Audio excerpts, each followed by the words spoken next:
e convencer os empresários a encontrar a localidade para atender o público que nós queremos. Ou seja, nós precisamos mostrar para o empresário que é melhor ter um cinema do que ele vender a sala para uma igreja qualquer. Muitas mortes poderiam ter sido evitadas.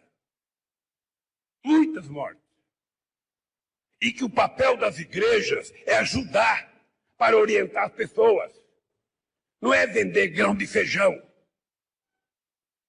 Ou fazer culto cheio de gente sem máscara, dizendo que tem um remédio para sarar. É uma ilusão achar que um pastor que fala bobagem, sabe, vai conduzir o seu rebanho a votar no Bolsonaro. E os evangélicos têm que votar num candidato que vá cuidar do povo. Dizer uma coisa que é grave. Eu não posso acreditar, eu não sei se vocês viram, não dá para acreditar que o Bolsonaro marcou uma reunião com o Fux para ir rezar o Pai Nosso. Sinceramente, pelo amor de Deus, o Brasil precisa, sabe, tomar conta do Brasil, porque um cidadão que vai conversar com a Suprema Corte e dizer eu fui lá rezar o Pai Nosso, sabe, não tem sentido. Eu fui lá rezar o Pai Nosso, sabe, não tem sentido. Após viralizarem diversos vídeos do ex-presidente Luiz Inácio Lula da Silva falando de igrejas, criticando a oração de Bolsonaro e até culpando algumas congregações pelas perdas da enfermidade, como aconteceu com a Igreja Mundial do Poder de Deus, o deputado e pastor Otoni de Paula decidiu expor Lula em uma sessão do Senado, falando que muitos não têm coragem. Veja no vídeo. Somos um país laico, onde todas as religiões devem ser respeitadas.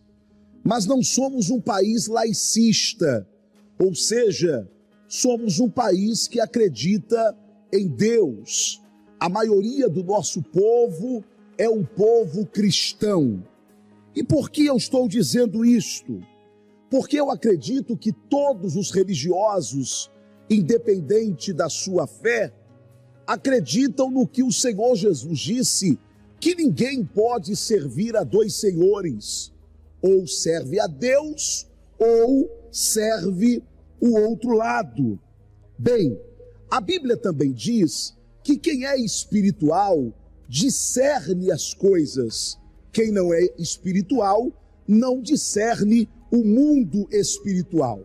Bem, hoje eu quero falar sobre o lado religioso do larápio do Lula. Sim, seu lado moral nós já conhecemos, é corrupto, mas agora estamos conhecendo o lado religioso. Lula é filho de Xangô e guiado por Zé Pilintra das Almas. Sim, claro que a escolha religiosa de Lula deve ser respeitada. Se ele quer ser guiado por Zé Pilintra das Almas, ele tem que ser respeitado por isso. Agora, é importante que nós cristãos nesse país saibamos e entendamos por que Lula criticou Bolsonaro quando este fez a oração do Pai Nosso ao sair do STF.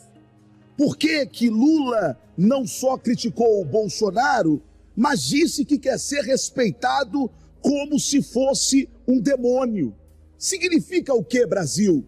Significa que Lula já fez as suas escolhas religiosas. Quando eu passava na Avenida Paulista fazendo passeata com os bancários, a Bolsa de Valores fechava a porta, dizendo que ia passar um demônio.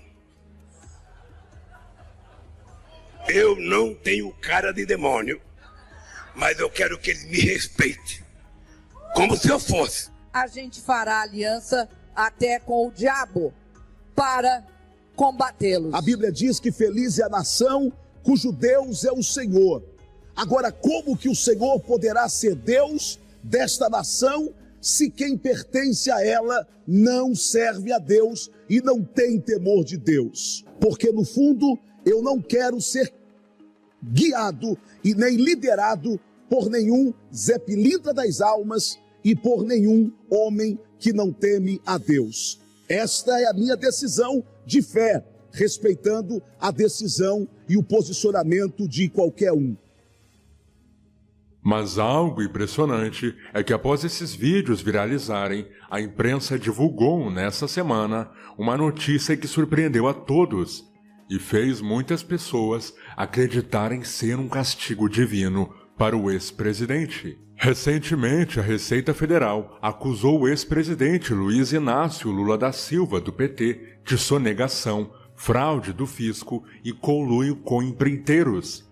A informação foi divulgada pela revista Veja, que afirma ter tido acesso aos documentos do processo que tramita na 2ª Vara da Justiça Federal em São Bernardo do Campo, em São Paulo. Lula é acusado no processo de ter omitido de suas declarações de renda recursos que recebeu de 2 empreiteiras para executar reformas em um triplex do Guarujá, em um sítio de Atibaia. Segundo a revista, nos documentos, a Procuradoria-Geral da Fazenda Nacional cobra do ex-presidente uma dívida de 1,25 milhões de reais, referente a impostos que deixaram de ser pagos. Na ação impetrada em São Bernardo do Campo, além de cobrar a dívida de 1,25 milhões de reais, a Fazenda Nacional solicitou a instauração de um processo penal contra o ex-presidente por sonegação. Segundo os fiscais, Lula agiu de maneira dolosa ao tentar impedir ou retardar total ou parcialmente o conhecimento por parte da autoridade fazendária da ocorrência do fato, gerador da obrigação tributária.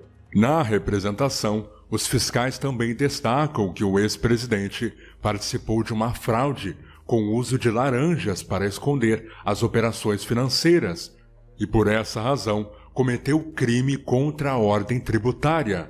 Somadas, as penas por esses delitos podem chegar a 5 anos de prisão. Apesar de algumas pessoas acharem que é só coincidência, essa notícia virá a público logo após os vídeos do ex-presidente Lula falando sobre as igrejas viralizarem. Muitos acreditam ser o trabalhar da justiça divina de Deus, pois com o Senhor ninguém pode brincar. E como nos diz em Gálatas capítulo 6, versículo 7, não se deixe enganar, de Deus não se zomba, pois o que o homem semear, isto também colherá.